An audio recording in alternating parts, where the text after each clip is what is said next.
نحمدہ و نصلی علی رسول الکریم اما بعد فاعوذ باللہ من الشیطان الرجیم بسم اللہ الرحمن الرحیم ان عدۃ الشہور عند اللہ 12 صدق اللہ مولانا العظیم۔ معزز سامعین، جس طرح کہ آپ جانتے ہیں ماہ محرم الحرام ایک وہ باعث سعادت اور باعث برکت مہینہ ہے، اسلام کے مہینوں میں سے پہلا مہینہ ہے، اور اللہ رب العالمین جل وعلا نے قرآن پاک میں بھی فرمایا کہ اللہ کے ہاں مہینوں کی تعداد 12 ہیں، اور ان میں 4 حرم، 4 مہینے وہ ہیں کہ جو اللہ تعالیٰ نے جن کو حرمت والا مہینہ قرار دیا ہے۔ اب بہت سارے لوگوں کو نہیں پتہ کہ ماہ محرم الحرام، محرم کے ساتھ حرام کا لفظ کیوں آتا ہے، یہ کون سا اس کا معنی مفہوم کیا ہے، یہ کون سا والی تشبیہ ہے معنوی لحاظ سے حرمت کی۔ تو یاد رکھیے محرم الحرام ایسا مہینہ ہے جو اسلامی مہینوں میں سے پہلا مہینہ ہے، اور اس کے بہت سارے فضائل و مناقب ہیں۔ پہلے ہم محرم الحرام کو محرم الحرام کیوں کہا جاتا ہے؟ 4 مہینے اسلام کے اندر ایسے ہیں جو پہلے عرب کے قبیلوں میں بھی تھے کہ 4 مہینوں میں وہ جنگ نہیں کیا کرتے تھے۔ ایک تو رجب المرجب، یہ سب سے علیحدہ ہے، پھر 3 مہینے اکٹھے آتے ہیں، ذیقعد، ذی الحج اور محرم الحرام۔ تو یہ 3 مہینوں میں اہل عرب کسی سے جنگ نہیں کیا کرتے تھے، دشمنوں کے ساتھ لڑائی نہیں کرتے تھے، وہ بھی اس مہینے کا احترام کیا کرتے تھے۔ تو گویا کہ ہمیں بطور مسلمان چاہیے کہ ان مہینوں کا ہم بھی احترام کریں۔ تو اس مہینے میں ایک دن آتا ہے جس کو یوم عاشورہ کہا جاتا ہے۔ یوم عاشور یعنی وہ 10 تاریخ جس کو 10 محرم الحرام کہا جاتا ہے۔ صحیح حدیث ہے نبی کریم صلی اللہ علیہ وسلم کی کہ جس شخص نے 10 محرم الحرام کا روزہ رکھا، اللہ تعالیٰ اس کو 1 سال کے روزوں کے ثواب دیتا ہے۔ بہت عظیم سعادت ہے، اور خالی یہ اس دن کا تعلق حضرت امام حسین رضی اللہ تعالیٰ کے ساتھ مشہور تو ہے، لیکن ان کا تعلق دیگر انبیاء کرام کے ساتھ بھی ہے۔ مثال کے طور پر یہ وہ مہینہ ہے کہ جس مہینے میں اللہ تعالیٰ نے زمین و آسمان، پہاڑوں، سمندروں کو اللہ تعالیٰ نے پیدا کیا، تو وہ 10 محرم کا دن تھا۔ 10 محرم کو ہی اللہ تعالیٰ نے لوح و قلم کو پیدا کیا۔ 10 محرم کا دن ہی تھا جب حضرت آدم کو جنت میں داخل کیا، آدم علیہ السلام کو جنت سے پھر نکالا۔ 10 محرم الحرام کا ہی دن تھا کہ جس دن حضرت ابراہیم علیہ السلام کو اللہ تعالیٰ نے پیدا کیا، اور ان کے بیٹے کا فدیہ قربانی کے طور پر قبول ہوا، یوم عاشور تھا وہ۔ اور فرعون کو دریائے نیل میں جب غرق کیا اور بنی اسرائیل کو اللہ نے نجات عطا کی، وہ بھی 10 محرم کا دن تھا۔ اسی طرح حضرت ایوب علیہ السلام کی جو تکالیف دور کی گئیں، 10 محرم کا دن تھا جب ایوب علیہ السلام کو اللہ تعالیٰ نے ایک آزمائش سے نکالا اور شفا عطا فرمائی۔ پھر حضرت آدم علیہ السلام کی جو توبہ قبول ہوئی، 10 محرم الحرام کا دن تھا۔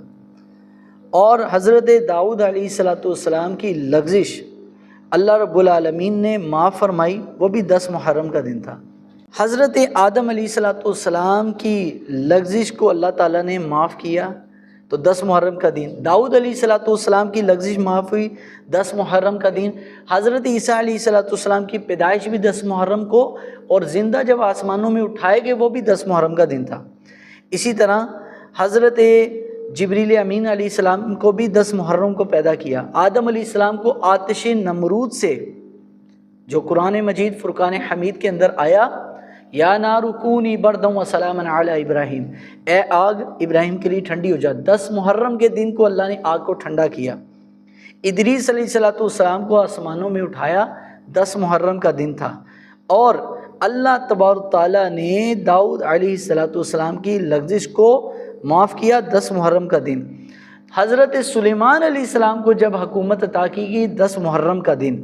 اور اسی طرح حضرت سیدنا حضرت یونس علیہ السلام کو مچھلی کے پیٹ سے نکالا، تو 10 محرم الحرام کا دن ہے۔ تو آقا دو عالم صلی اللہ علیہ وسلم کی احادیث فضائل کے طور پر آئی ہیں۔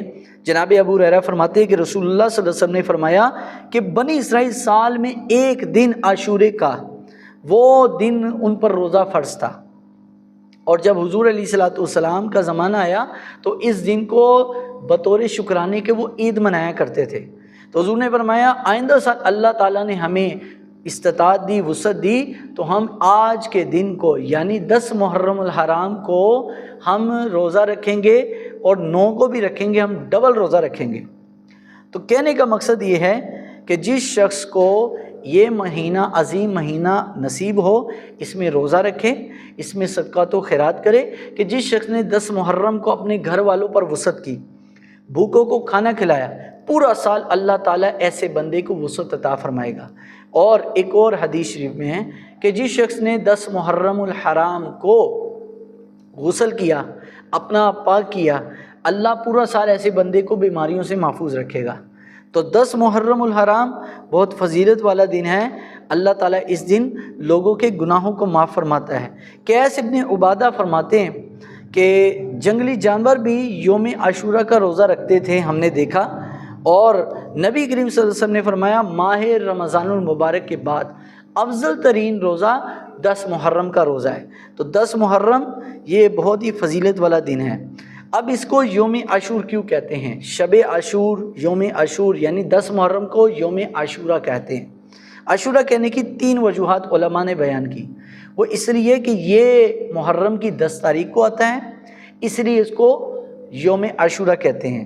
اور دوسری وجہ کہ اس امت کو اللہ تعالیٰ نے مختلف دن اور مختلف راتیں فضیلتوں والی عطا کی۔ محرم الحرام کو یوم عاشورہ اس لیے کہتے ہیں کہ اسلامی دنوں میں فضیلت کے جو درجے ہیں، محرم کا درجہ اس میں 10ویں نمبر پر ہے، اس لیے اس کو یوم عاشورہ کہتے ہیں۔ اور بعض علماء کہتے ہیں کہ یوم عاشورہ کو اس لیے یوم عاشورہ کہتے ہیں کہ 10 اولو العزم نبی اور رسولوں کو اللہ تعالیٰ نے اپنی نعمتیں یوم عاشورہ کو عطا فرمائی، جو میں پیچھے ذکر کر چکا۔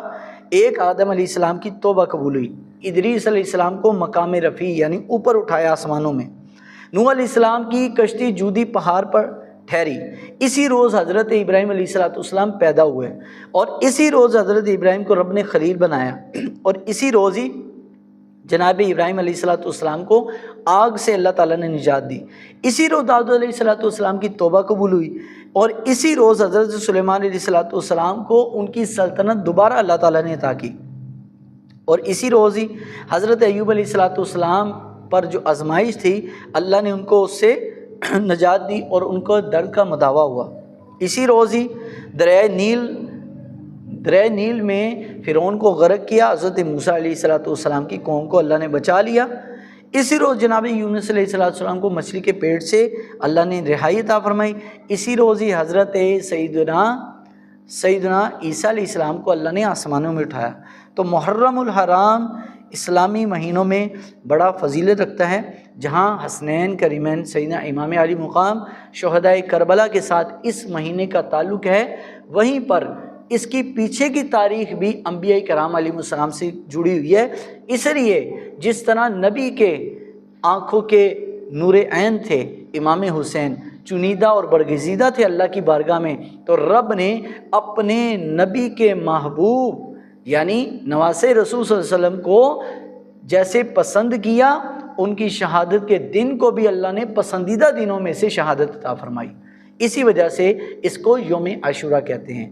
تو خوب صدقات و خیرات کریے، روزہ رکھیے، عبادات کریے، ذکر و فکر کریے، اور اس عظیم مہینے کے برکات اور فیوزات سے بھرپور فائدہ اٹھائیے۔